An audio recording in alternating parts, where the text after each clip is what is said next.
Hello, everyone. Welcome back to the Empowered Hearts podcast. Today we have a very special guest, a dear friend of mine, Destiny Spurrell. And Destiny is a naturopathic doctor, and she's going to talk with us today about how to stay centered in ourselves and how to relate to the outside world from that place. So, welcome, Destiny. Welcome. Thank you. Thank you. So, Destiny, Destiny has become a dear, dear soul sister to me, and I would love if you would share a little bit about who you are from an authentic place. Hmm. There's so many angles to that. Yes. I'm going to start a little bit fairly far back, I guess. And Maureen, you and I haven't delved into this one, so we'll just break into it here. So, I was born into a family of who was part of the Mennonite tradition, so a very traditional background. Like you think Amish, you think no electricity, horse and buggy, etc. However, I was one step more liberal, which meant we had power and cars. But like the radio and TV and all of that it was not an influence that we were to really engage in. Um, and I think somewhere along the line there, I know my parents decided they didn't want us to throw out certain values, the baby with bathwater. And so they didn't want the dogma to push us away from the value that they experienced in the community. And so even though I was born into that sort of traditional setting, there was a lot of evolution that I witnessed in how my parents learned to relate to values and institutions and such. And I think just that little tidbit kind of like colors a lot of my story along the way, how I related to myself, how I related to values, how I related to, I would say, my reactions to gender roles.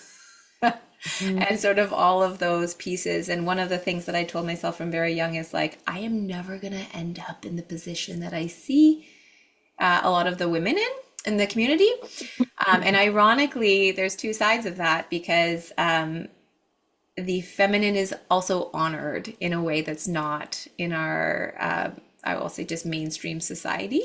And the role of the feminine is just kind of stuck in genders in that context, but the role of the feminine is honored in a really lovely way too. So that's going pretty far back.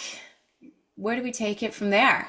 You can ask me some questions. I can go forward from there. Well, I would love if you could tell me, what do you mean by the role of the feminine, like the feminine energy? Like, can you get into this a little bit? This sounds interesting. Yeah, so I feel like, at least from my perspective, what I see now is we don't necessarily place as much value on the nurturing and the like fostering of what the home is in the same way. Like in the context that I grew up, the home was like the it was like the container. It was like where you are like training your like being together in community with your family. You're like introspective, you're setting intentions, you're like held to account, you're learning how to like be a good human in the world. Like that's where that started, and then it extended into your community and then to the world beyond. And so there's a lot of value placed on how the home operates and isn't now, but it just feels like it's kind of a sub thought versus like the central root to how yeah, more broadly in the mainstream verse text that I grew up in. And so in that way, the role of, in that setting, the mother to rear the children, to nurture, to create still these routines and values and whatnot is revered. It's held in high regard. Hmm. I think whether it's a man or a woman who chooses to stay in mainstream society, a lot of times I hear people in that position feeling like they need to like justify a little bit of like what are you doing? What do you do Mm, with Yes. your time and your day? You Yeah. know? And Hmm. so that's something that I appreciate that has is given the value that it's mhm. given. Um, yeah. That's so interesting. Love that. Hmm. So, what did you want to do with your life? Like, where did you say, okay, I want to help people in natural medicine? Like, was that always a dream?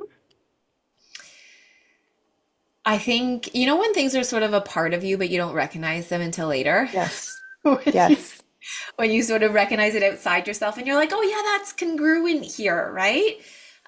So, you know, my grandfather was a farmer. My dad started a farmer and they started a business. My mom always like grew her garden, grew our food and etc. And we were always outside, like we were never inside. So I think that was just really innate, that sort of connection to food and nature and that way of being. And there's a lot of asthma in my family. I got to witness that pretty closely. And where an asthma, you know, at least 100 years ago, like it wasn't that well controlled. Like my great grandfather died from asthma, and I mean, people still do die from asthma. Um, and my grandfather struggled a lot with it as well. And I saw how at the time he, like conventional treatment didn't really do much for him. It's gotten a lot better. But at the time, it didn't really do much for him. And for him, dietary stuff did. Like he made some dietary changes that really did help to control, not cure, but control his asthma. And so, along what I did, because this is how I operate, and you know this, Morgan, by now, but at the end of high school, everything I wanted to do was going to take me 12 to 15 years. And I was like, well, that doesn't seem responsible to make a decision that's 15 years out. So I'm going to set myself up Mm, with a backup plan. I'm going to do my a collaborative degree and diploma so that I have a tangible career at the end of 4 years. And then if I still want to keep going, I'm going to keep going. So I did respiratory therapy, which is honestly, it was a good fit for me in the medical field. Um, I get to work with both machines and people, so technical skills and people, which is a theme for me. And I met my now husband in the context of the hospital, and he's a physician, and we so I finished my respiratory therapy. I started working as a respiratory therapist, and we met and got engaged sort of at the same time. And he was clear from what he saw that he didn't want, and he never told me I couldn't do anything, but he had concerns about the lifestyle he saw in two-parent doctor families, given the Mm. demands of the medical system. And just how would we create a home environment that we wanted to create if we were both sort of in a bit of the rigidity or demand of the conventional medical system. And at that point in time, I was working as a respiratory therapist, and I'm a nerd. Like I'm a nerd, and I want cause and effect for my actions. So like ceilings don't feel comfortable to me. And Mhm. the fact that I like to do my best, however, in the context of a trauma center where some people just want to show up and do their job and everyone gets paid based on the number of hours that they put in. Being a nerd just got you sort of like, why is she still talking to the people up there? Like, you're setting a precedent we don't want to maintain. And I'm like, you guys are just jerks. Like, this is not how I want to operate.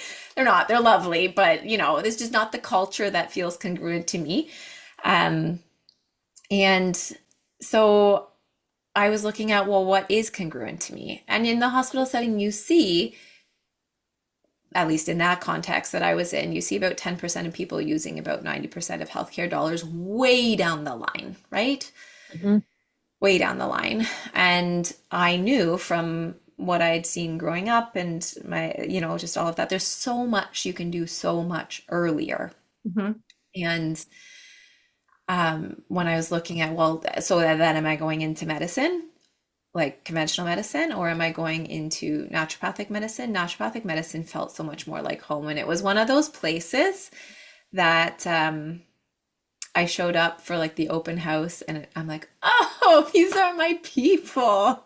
I have Mm. arrived, like that kind of a feeling. Um, and so I was it like I want to help people? It was like, no, this problem in the hospital is too far down the line to where I want to operate. I want to operate way back here.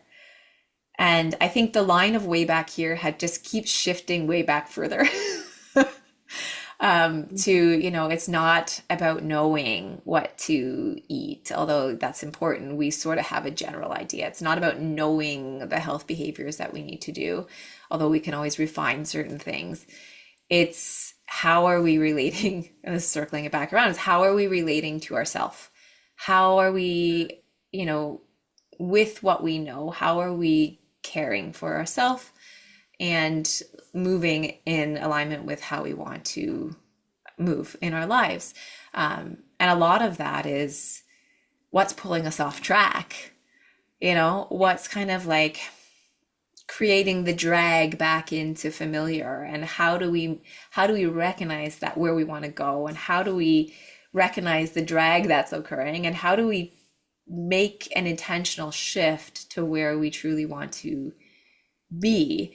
And so if you like internet troll me, you're gonna find all of these flavors online. You're gonna find my, what the like the I am a naturopathic doctor. I run 2 IV practices. Like you're gonna see all of that version of me, and you're gonna find me talking about like burnout and energy, and you're gonna find me talking about like your relationship to yourself and your mindset and your subconscious and all of these pieces, because it's all one to me. It's all the root of like how do we actually move forward. And one of the things that I say to people often in the context of naturopathic medicine is I work hard to be the best informed consent naturopathic doctor that I can be, which means my job is not to tell you what to do, it's to help you understand where you want to get and to share my best understanding of how we can get you there.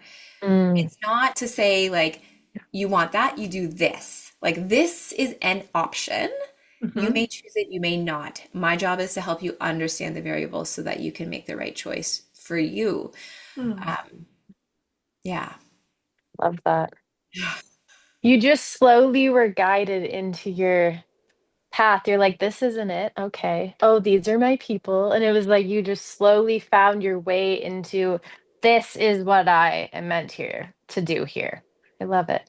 Yeah, and I mean to think that I'm arrived is, I think it keeps getting more congruent. And then Yeah. the circumstances change, the dynamics change internally and externally, and there's like a recalibration a little bit, right? And yeah, but it's that I do exactly how you've described. I feel like you bump up against something and then you kind Hmm. of lean into something else, and it's maybe that's not how everyone does it, but that's kind of how the world's worked for me. Same. I mean, I'd be interested to look at your human design. I was thinking that too, I wonder actually. if Manifesting you, generator. but what lines are you?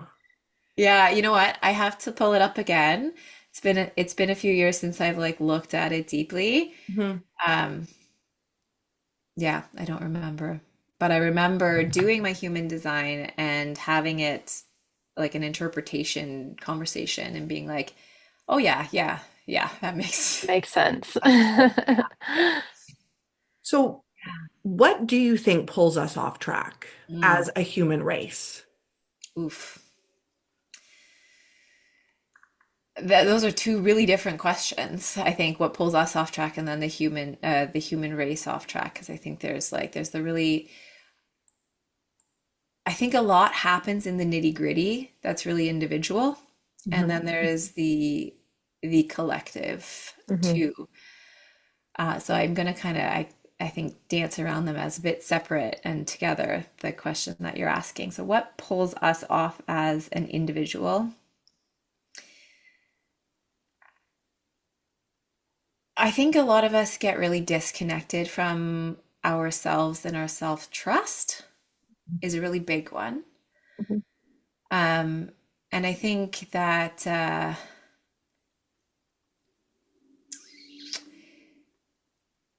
had a bit of an unformed thought that's kind of dancing around in my brain. I think I'm a bit obsessed with like the subconscious and the conscious mind. And the way that I understand the subconscious, and I'm not an expert, but this is my understanding of it, is that, we create our subconscious is meant to like run the show efficiently for Mhm. us. Mhm. It's pretty primitive. It helps us understand patterns so we can operate in those patterns without having to expend so much energy, because that's just not helpful for us. We need to expend energy in places that require conscious thought and Mhm. that kind of thing. There's a lot that it does behind the scenes. It's it recognizes patterns, things that repeat over time, and it makes a crude extrapolation on how we navigate with that. And it remembers big emotional events, so that we know how to operate in that context, or we at least have a primal reaction in that context before. And so we have what we're familiar with. We have sort of the ways that we've learned to operate in our the patterns that we've been in, but they are primitive. And so when we are navigating through the world, our subconscious applies those patterns to a lot of different places, right? Mhm. And I'll share this story. I worked with a coach one time, and she said to me when she was talking to me, she's like, it seems like your place of familiar, or your subconscious familiar spot, is the chase.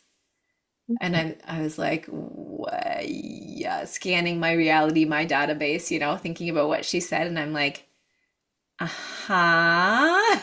I think you're 100% right, because regardless of the circumstance I am in, the chase feels where I'm pulled. Mhm. Mhm. Or other ways of looking at it is like, what happened, and what's the story that you create, or what's the content, and what's the context that you put upon it, right?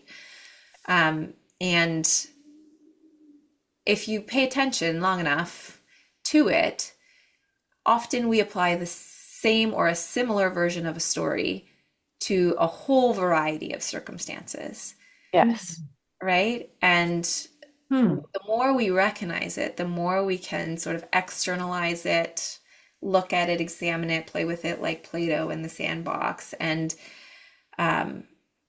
it doesn't hold the same power when we see it as, a piece there instead of being us.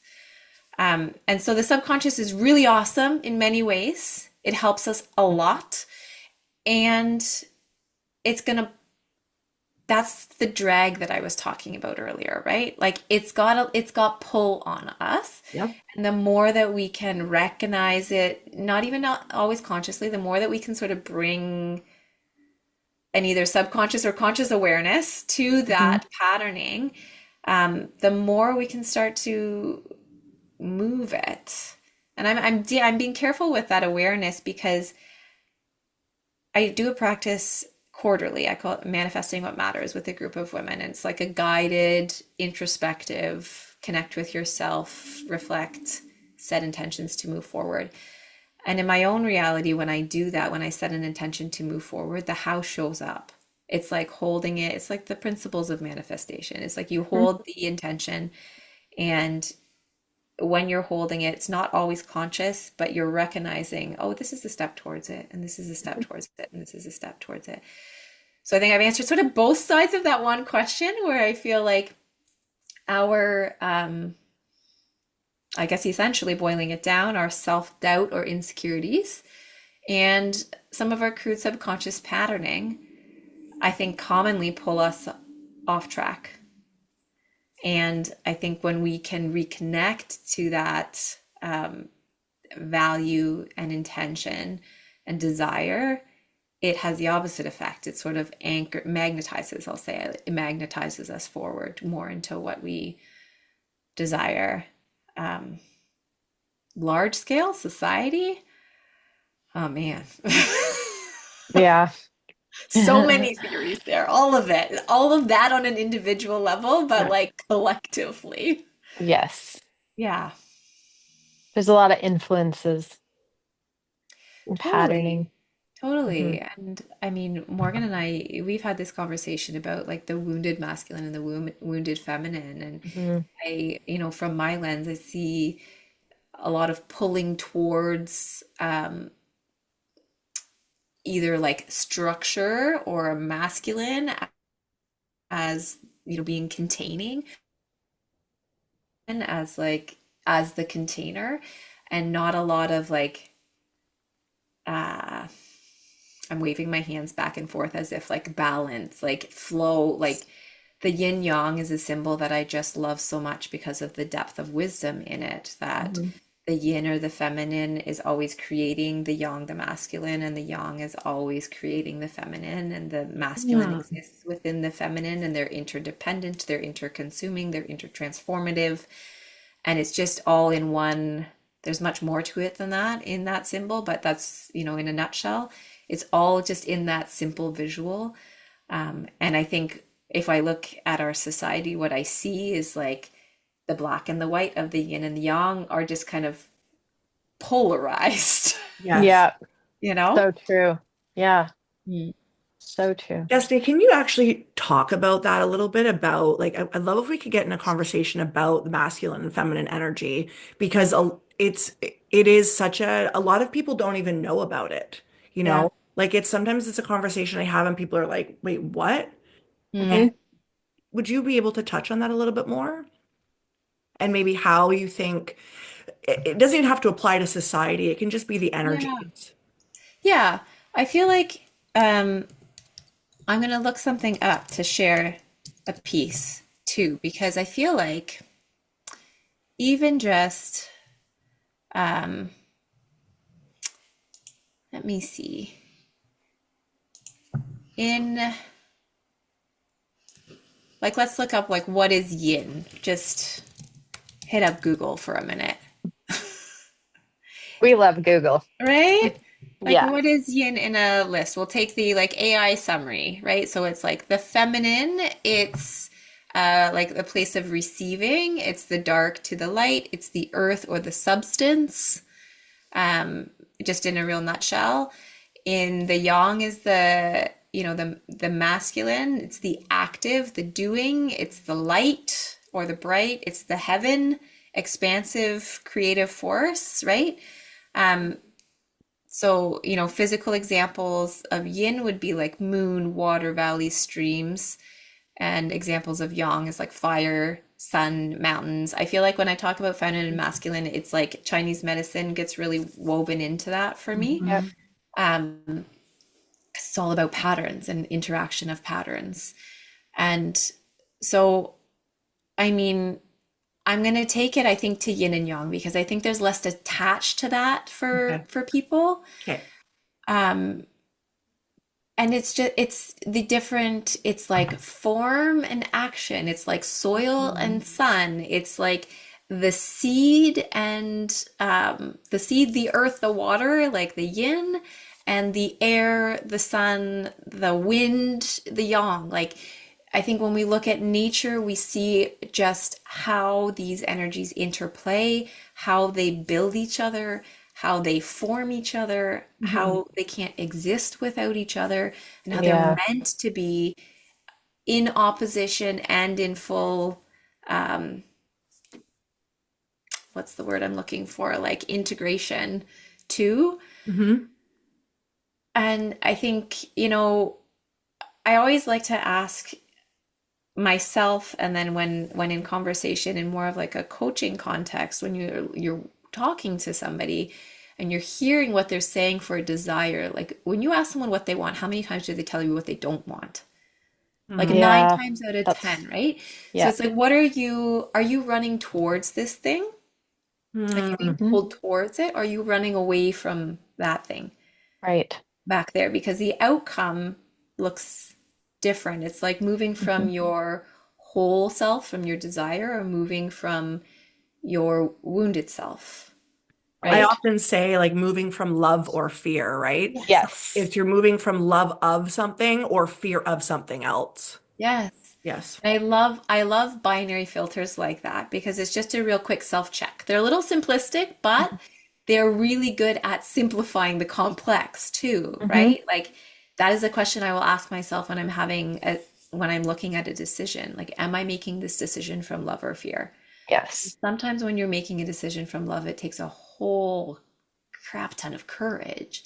Yes. And making the decision from fear, you're more likely to be able to think black and white. You're more likely to be able to think self and other. You're more likely to be able to distance yourself from something that's uncomfortable and just operate in this space. But you're creating polarity in that Hmm. rather than integration. And so, I mean, circling back to yin and yang, I think if you are operating from love, you're operating from the harmony of those two energies Hmm. rather than from that pulling apart or that separation and opposition of those two energies that really do balance themselves out. Hmm. Yeah.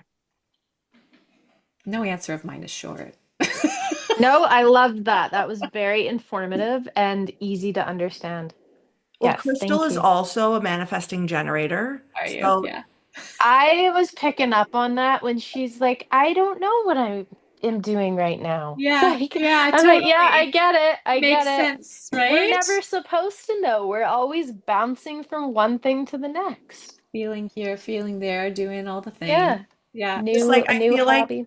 I picture you guys like in the cloud doing things like up Yeah. like there's lots going on though. Okay. Oh yeah. Always. Yeah. There's And always. but I'm the like I'm a projector, so I'm like my purpose and it very much feels like my purpose. When I read Yeah. it, I was like, oh, and it's Right? to gather wisdom and Mm, become the most the person with all of the wisdom so that when people come to me, I have all of this to express, but like I have no other job than to just be like my best self. And yeah. the better that I take care of myself and the better that the more wisdom that I collect and the more lessons and the more karma that I understand, it's like that's how I serve. And Mm, I'm not supposed to be out chasing things. I'm supposed to be Yeah. mm. like taking a nap and like alchemizing trauma in a sense, which I'm like, okay. And I'll often get, I'll take it. business propositions while I'm like yesterday, I had Yeah. while I'm like lying, I'm at the gym. It's like, we're ready to work with you. I'm like, okay. But if I was sitting down being like, what is my schedule for the week? That energy would not work. If Mm, I'm Yeah. in bed in the morning, often this is when I receive like, do you want to speak at this conference? Do you want to do this? I'm like, what? yeah. But so it's in my feminine energy, it's in a Yes.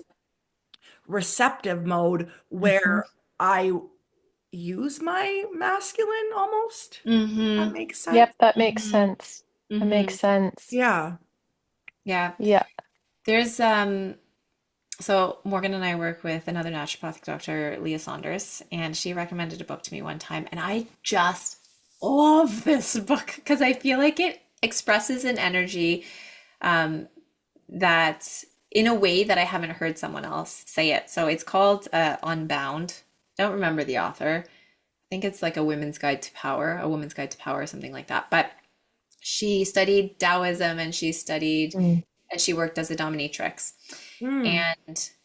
And so she talks about the way she uses the term, I'm losing them now, but the dom and the sub, there we go, dom and sub. Hmm. She uses those terms to talk about our attention. Are you paying attention? Like, are you paying attention to other? Are you gathering that information? That's the Mhm. Hmm. dom, because the dom's job is to be super perceptive to other. Ooh. Or are you being the sub? Are you paying attention to what you want, what feels good, what your desire is, Right. what your body's saying, what's over here, right? Mm. Because the dom's job is to pay attention to that and then to like play with that with you. But your job is to pay attention to this so that they can, create this sort Mm. of dynamic um, that serves both. And so really, I think there's a common misunderstanding of what that dynamic actually is. But my point there is the we talk about like receiving, and we talk about like submission, and we talk about the feminine, and we talk about that. But I think the way that in the book Unbound, the way she talks about it from the Dom sub and the energies and the focus, I just both feel so empowered. And it's just Mm, it's a different lens on, how we interact in the push-pull of our society. How do we are we operating from healthy dom, healthy sub, or toxic dom or toxic sub Mhm. in the way that we're showing right. up and asking for what we want in the world? Mm, And when you're saying it's like in my feminine that I exercise my masculine, it's like you are playing both roles in yourself, right? You're paying attention, like, what is the desire, like in the sub energy? What is my desire? What do I want? Is it aligned? Is it true?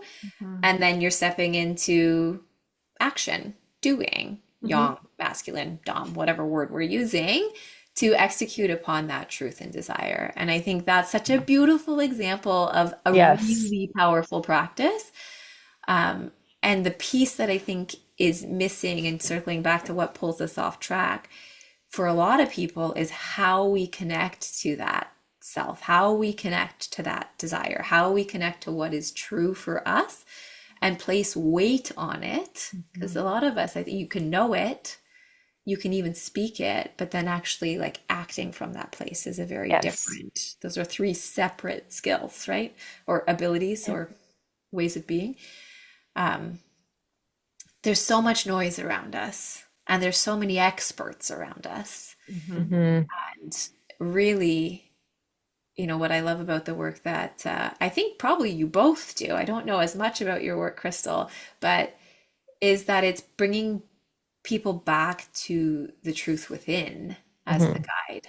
Yeah. It's not like an external authority. It's not an external power. It's not an external wisdom. It's pointing back. Like, what do you already know? Mhm. What is true for you? What is aligned for you?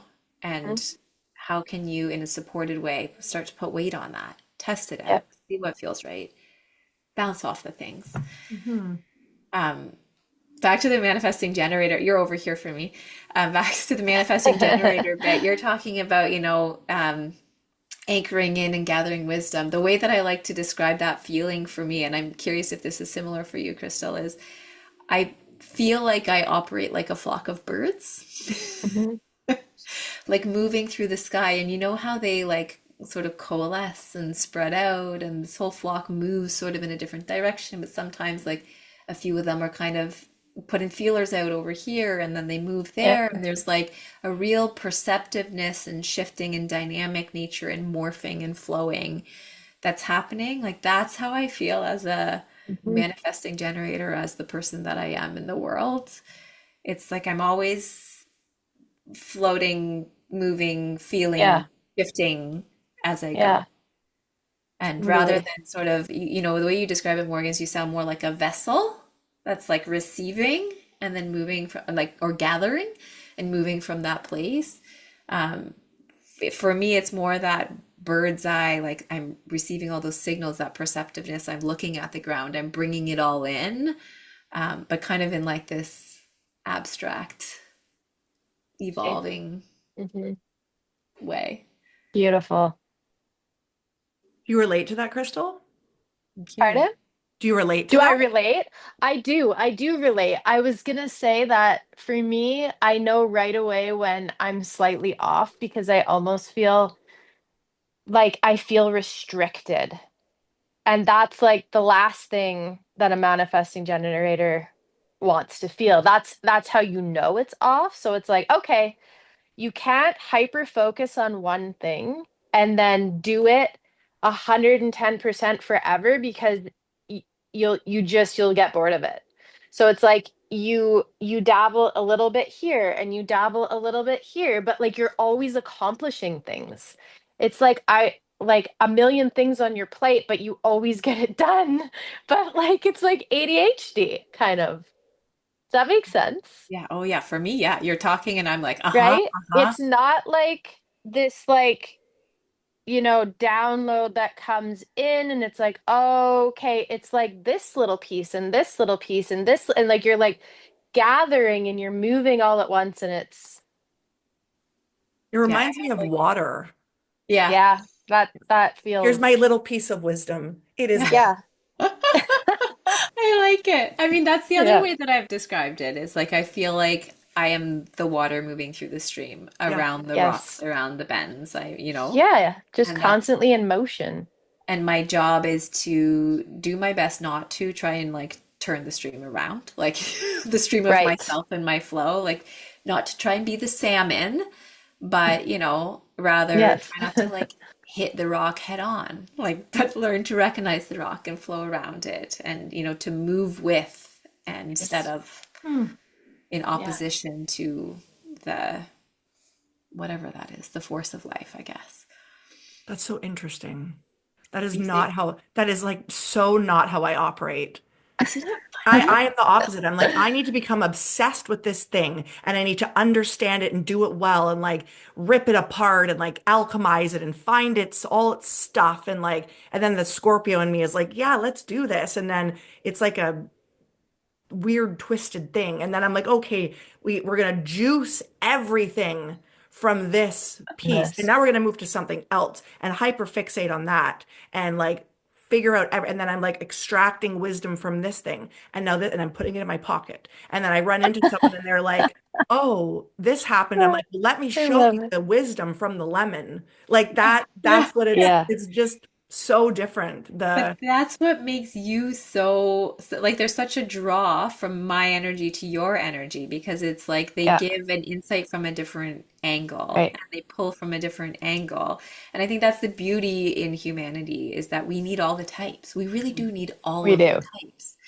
And I remember just well, circumstance doesn't matter so much, but I like to imagine this circle of people sitting around a sculpture and it's kind of how I see life, like we all have our vantage point on the Mhm. sculpture, but none of us really see the whole thing. And when we Right. talk to each other, when we're sitting in the circle, sipping tea and, whatever, having biscuits, whatever we're doing in the circle, living our lives, and we're sharing with each other the statue, we're getting more of this 3D image of what the statue is. And, maybe somebody's colorblind, so maybe like they have a totally different lens, and maybe somebody's like blind in one eye, so they're only, they're seeing 2D.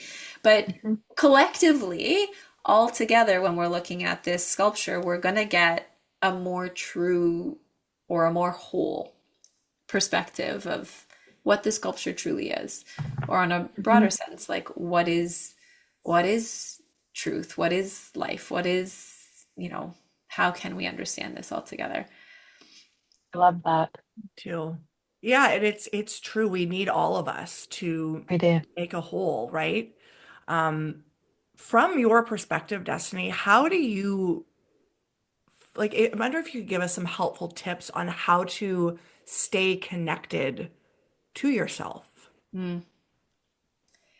I think my tips are going to be different than someone else's tips are going to be based on like if you just listen to how we all said the things, we're all going Hmm. to do it in a little bit different way.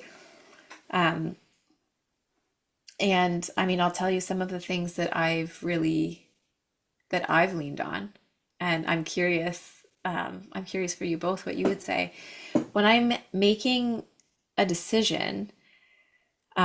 I mean, I'll use that like those polarity pieces, Hmm. those binary filters. Am I making a decision from love or from fear? I find for myself like, and it's uncomfortable sometimes. It's really Hmm. uncomfortable sometimes where I'm sitting with myself and like, what is my value? What is my truth? What is my desire? But when I do that, I can then use that as again, a binary filter in another circumstance. Is this in alignment with that intention or not? Yes, no, as a check. Um, so that's kind of three things. But honestly, I think a big one for me is sort of what you were saying there, Krystle, is if I'm thinking about, this way or that way and I'm at a fork or a decision, I'll sink into that decision in both directions and notice, and this feels really in concrete for someone who, you know, likes to live in the left brain too, is I'll sink into the decision and there's a totally different body feeling. Like when it's a yes in my body's like, you know, I'm leaning in, I'm like Mhm. opening. It's, and from a very like body language perspective, like you're when you're exposing your underside, your belly, your vulnerability, it's like you're coming from a place of openness. And if I tell myself, oh yes, I'm going to move this way in this circumstance, and I feel like you said restricted, like I have like a body Mhm. shudder to that feeling, if I feel tight and restricted and contained, and I start to, you know, curve my shoulders in and lean forward and bow my head in, that is a big piece of feedback. That is a Mhm. big piece of feedback for me is just, am I opening to this or am I now restricted? And is that opening or restriction coming from love or fear? And is it aligned with the, you know, that reflection, that place of like value and centering that I, you know, sat in?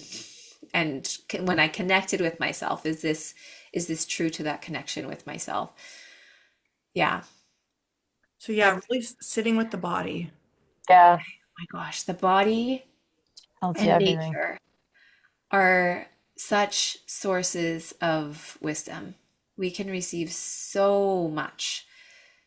And you see my discomfort even in my expression of that, because it feels like I'm not giving like a clear, linear step one, step two, step three of this is how to stay connected to self, right?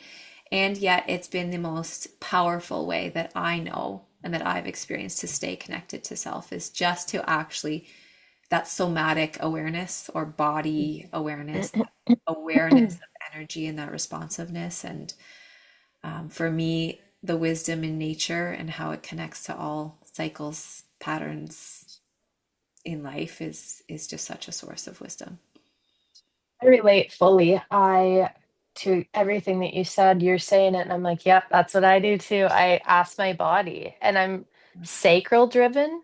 Mm, So I feel the openness or I'll feel the contraction and I'll be like, this is a yes or this is a no. And for me, it's almost instant. I feel personally, the longer I sit with it, the more my ego comes into play. And then I start to question my first initial response. So I relate perfectly.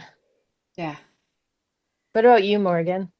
The way that I respond is what is mine? A splenic. So it's very quiet, but it's at like very at the beginning. Like it's very quiet, but it's like a yes or a no as well.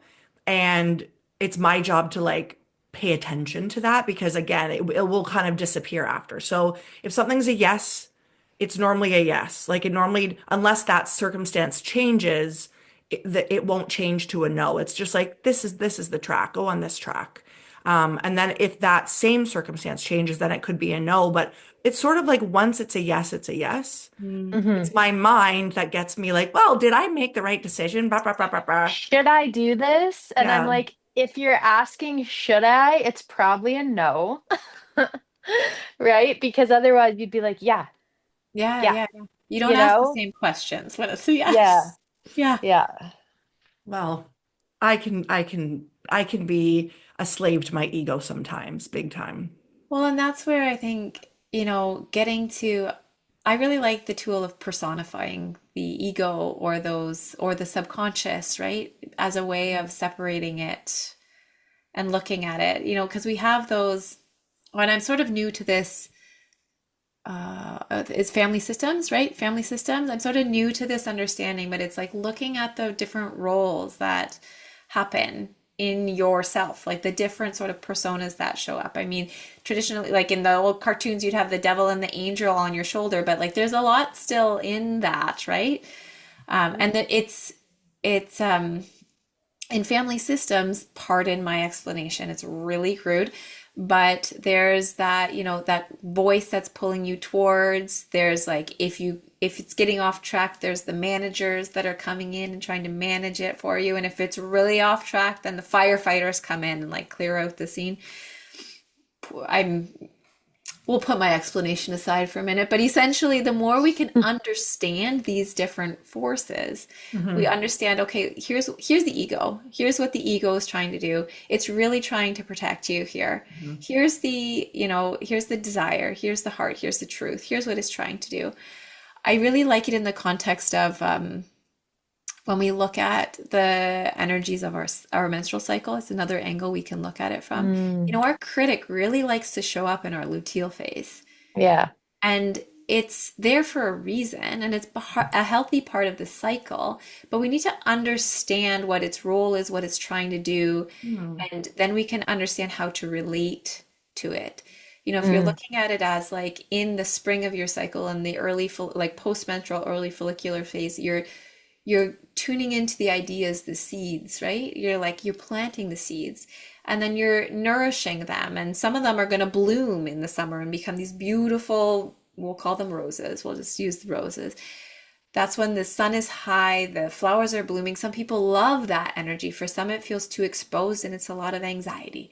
Fall comes around, the plants die off, they jumping to winter. In the winter, the ground is being nourished by the die off of those plants.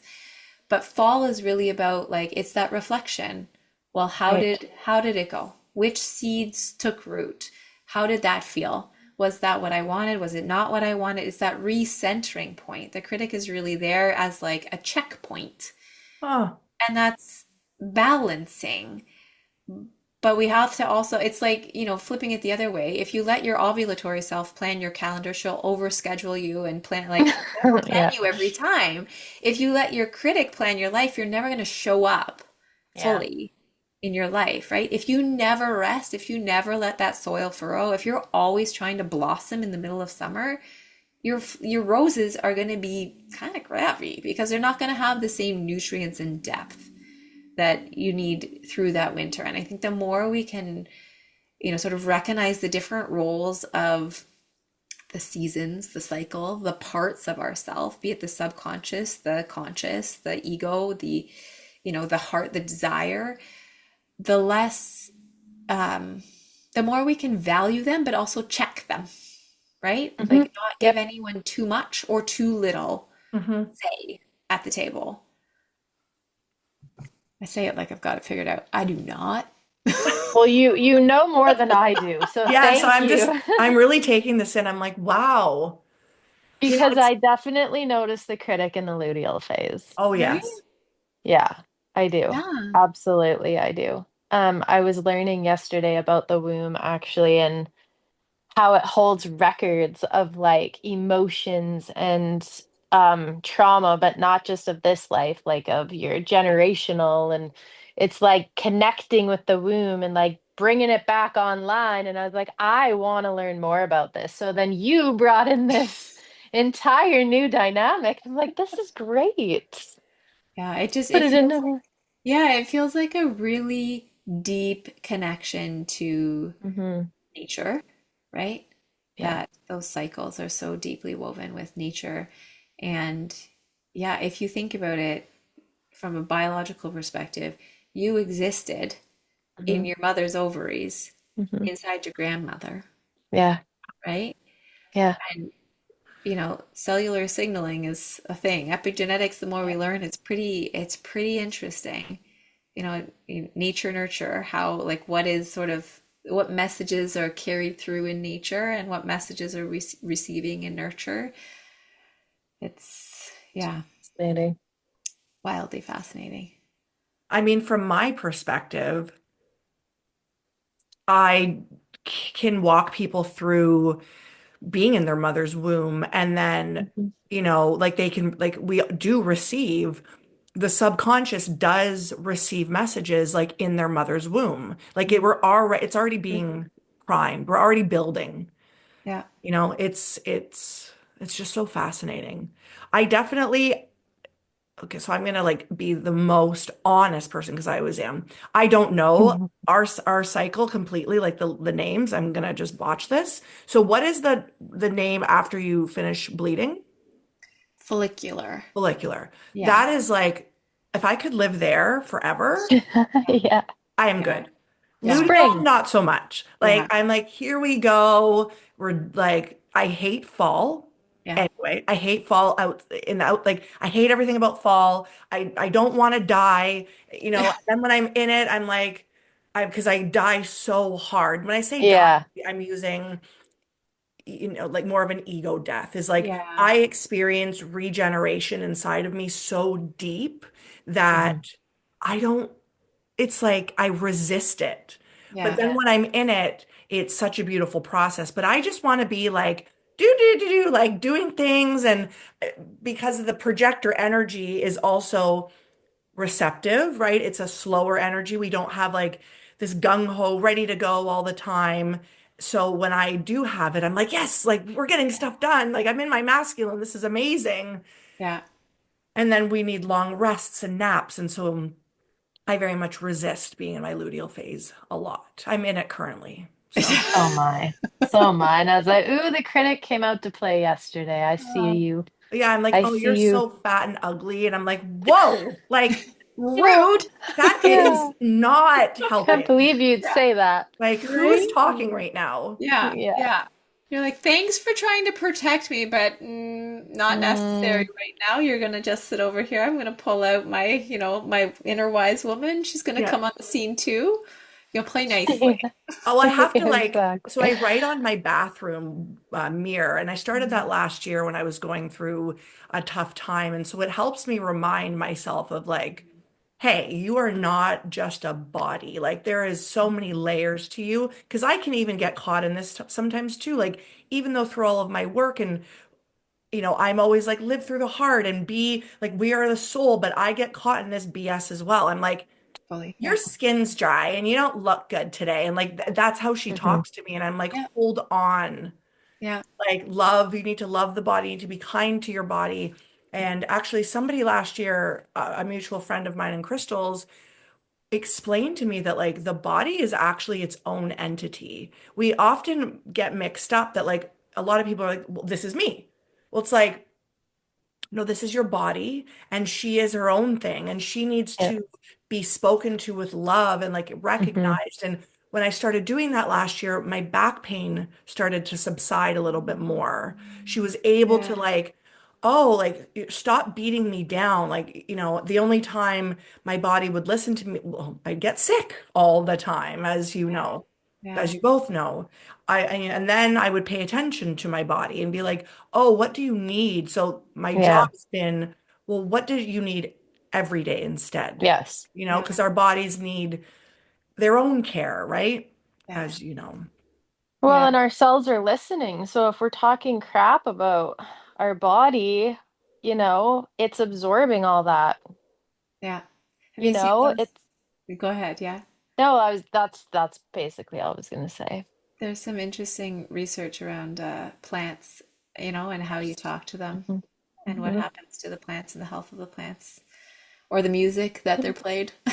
You Yes. know, yeah, it's really interesting. There's a lot, we understand and we learn lots, and it's really cool when we can wrap our conscious mind around the way that things work. And there's so many things that we have yet to understand, right?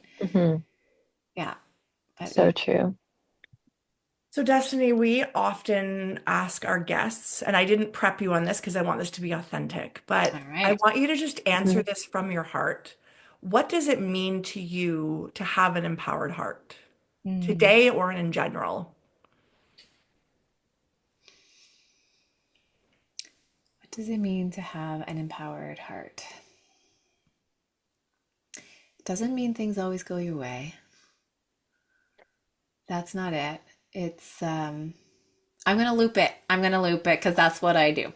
So there's a piece that was coming to me that I didn't say a little earlier here, where when we're talking about um, we talked about each of us, like how we know when something's a yes or a no, and I think in this day and age, sometimes we get a little too focused on whether or not we're right or wrong in that, and whether or not it's the right Mm, yes or the right no.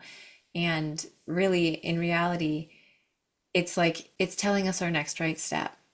And sometimes we need to take a step down a pathway to feel the things and learn the things and gain the insight that we get so that we are directed in another way. It may not be where we go. Um, and so, as cliche as it is, it's the journey, not the destination. It's about what we Hmm. learn and who we become along the way to, in business we talk about goals, but it's not the goal, it's the pursuit of the goal. And so I think when we talk about an Mm. empowered heart, I think the empowered heart is one that is both anchored in its truth and open to the possibilities, knowing that, you can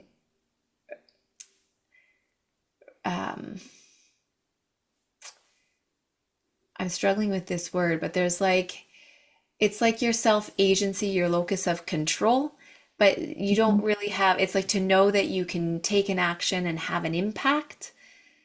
Um, but I'm struggling with the linearity of that in how I'm articulating it because it's not like I'm going to do this and that's going to happen. It's like Right. recognizing I can tune into my truth, I can take an action, I can have an impact, and I can be open to the unfolding. I think Mm. I think Mm, that. yeah, I love that. That's so beautiful. It's funny. I am grappling. I Mm, often grapple with this mm, of be in the journey, be in the journey. And I know this. So many times I smack my face up against the wall. I'm like, you're in the journey. Don't not like, I'm like, get to the destination. And then I hit the wall, which is the destination. And I'm like, but this wasn't the point. And I want to be Yeah. there so much. I want to be on the wall. I want to be on the wall. And I resist the journey. And so I would say for me right now, it's reminding myself to be in the journey because I'm like, well, if this doesn't work out, how is this going to be? And da da da da da. But like, is the point of this? What is the point of this? And I get very analytical, and mm, it can just rip me out of my center. And then I'm up all night thinking about, well, what is the point of this and that and blah blah blah. And yeah. so I would agree that like, it's funny right now for me, an empowered heart is to be in the here and now Mm, Mm, and just amen. Presence. be in the yes. yeah. Krystle has taught me so much about presence. Krystle's an energy healer. So Yeah. she is my energy healer. Mm, Anytime I'm like, I've got energy work done, it's from Krystle. Yeah. She is really good at like taking the mind and doing this and being here. Yeah. mhm, So, So much wisdom mm. I mhm. love that share, Morgan. What about you, Being present. Krystle? in that. Oh, yeah. So right now, I'm pretty good with the blind faith. Where's this path going? I mean, I know the destinations, but I don't know what the journey is going to look like. And that's okay. And I'm okay with that. But right now, for me, it's really about self belief and believing in myself. Because if I don't believe in me, then others aren't going to believe in me. And so it's about trusting that what comes through me is truth for me, and how that's perceived in the world, that doesn't matter Hmm. because I believe in me. And so that's what I'm really Hmm. holding. Hmm. Hmm. And it's a hard one. It's a hard one because we often look for validation of like action and effect, you know? Hmm. Like I want feedback because I want to know that this is working or I'm doing it right, but really you can't get it wrong, you Right. know? So it's like leaning on yourself and just being like, no, I trust this. I Yeah. trust this. This is truth. So that's what I've been grappling with. You talked about mirror markers, Morgan, and I think there was a point in time where um, I feel like I'd given my authority away. And in Mm. that, Mhm. I found a new version of myself that I'd not encountered before, where I felt like I couldn't make a decision. Like decisions weren't hard for me before. There was a level of anxiety I'd never felt really before, and that I was just struggling to put weight on anything. And that was the one, not the one, it was one of the big things that helped me is I would wake up in the morning and ask myself, like, what do I know is true? Hmm. And sometimes it Mhm. was really simple, like the sun comes up in the morning, you know? Yep. Like, what do I know is true? And I would write it on my mirror. because it was like I needed to build up the bricks again of a Yeah. foundation that had been eroded away until I was like, no, like there are things that I know is true, you know? Hmm. Mm. And um, oh, I don't want to lose that thought. Circling back to what you were saying with the trust, it's like, as you're saying that, Krystle, it's like, what are the things that you know are true for you? There's Hmm. all of this that's unknown. And in that circumstance, like that, when I'm feeling really unsteady, it's like, what pieces do I know are true? And do Mhm. I trust? And when I'm navigating here, that, we might want to know how it's going to go or know that it's going to be okay. And I loved what you said, like, there isn't a wrong, there isn't a wrong No. way of doing it, because it's about knowing that, like, when you take the next step, you're going to arrive there, and then you're going Hmm. to know the next step. And then you're going to Yeah. arrive there, and then you're going to, you trust that you're going to know the next step. If you keep tuning in, tune in to play out, the Mhm. trust is there. You're going to keep finding that next step. And for me, the anxiety comes when I'm like, is it the right one? What if Yes. it's not? What if it's irreversible? What? And so Yes. Yeah. what the work for me is always around, like, just trust the evolution. Like, Yeah. just take the next step. Just take the next right step. That's Glennon Doyle. That's not me. Just take the next right step, and then trust that you're going to know from there what the next step is going to be. And Yes. yeah. I really think that we can't really take a wrong step, because if we take a step, there will be a lesson in it. Oh, this is what I needed from this, right? It's like we are constantly just going to continue on the path, but it might just look a little bit And wavy. I've become a bit obsessed lately with our relationship to discomfort, because Yes. it's a really important part of our being, just like luteal phase and that critic, just like Mhm. ego, like all of these sort of like checkpoints. They're really important parts of our being. We are really motivated to refine, like to look inwards, to recenter out of discomfort, to take the health action, to seek the support, to, create a new intention, to, it's what keeps us conscious, is the Mhm. discomfort. And yet we resist it so hard Hmm. because it's uncomfortable. Like, it's Yeah. uncomfortable, you know? Yep. Yeah. But there is equal amounts to be learned in the discomfort as there is in the pleasure.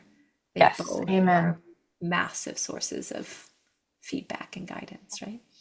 I love That's a whole other conversation. We should have a conversation about pleasure. We could talk all day I about we would love should. that. yeah, I would yeah, love that too. Oh, yeah, well, I will have you, we will definitely have you back on for that. I'm in my pleasure era now yeah, yeah, after, practicing celibacy for so yeah, long and just really trying, and like, not that pleasure has to be with another, but yeah, it's how it's found me is like pleasure with myself and with another all at yeah, once. yeah, So I Hmm. would love to unpack this. I just want to know all the things because I was like no pleasure for a little yeah, bit because I had to like you were saying the foundation. I felt yeah. like let's get my foundation where I feel safe. Okay, now I Mm-hmm. feel safe in my body and in my life as much as I can. Now, how can I experience pleasure in all aspects in my safety? Right. So Right. I felt it was really important to create the container first Yeah, of my Yeah. life. yeah. Yeah. So, Absolutely. It's beautiful. Destiny, this has been such a pleasure. We could talk probably for another All two day, hours all day. Yeah, about just pretty stuff. fair. I Yep. have so many other questions, but I'm just going to leave them for now because they're like different topics and I'm going to go all over the Yep. place. So, Part two, three. Yep. yes.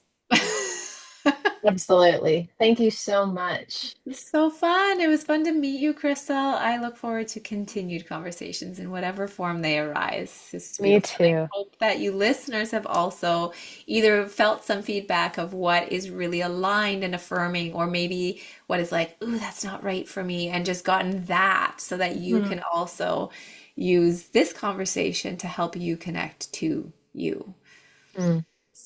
And for the listeners, if you are interested in IV therapy and are living in Ontario, we're going to link your information below, Destiny, so that people can find you. Destiny is my IV doctor, and it has been very helpful on my nervous system Mhm. journey of recovery. And Krystle also is an IV junkie as well. I We am. both are. Yeah, Yeah. once you feel the impact, Yeah. it can be really fun, really fun. Yeah. Yes. So good for you. Yes. Okay, Thank guys, you. until next week, we will see you soon. Thank you so much.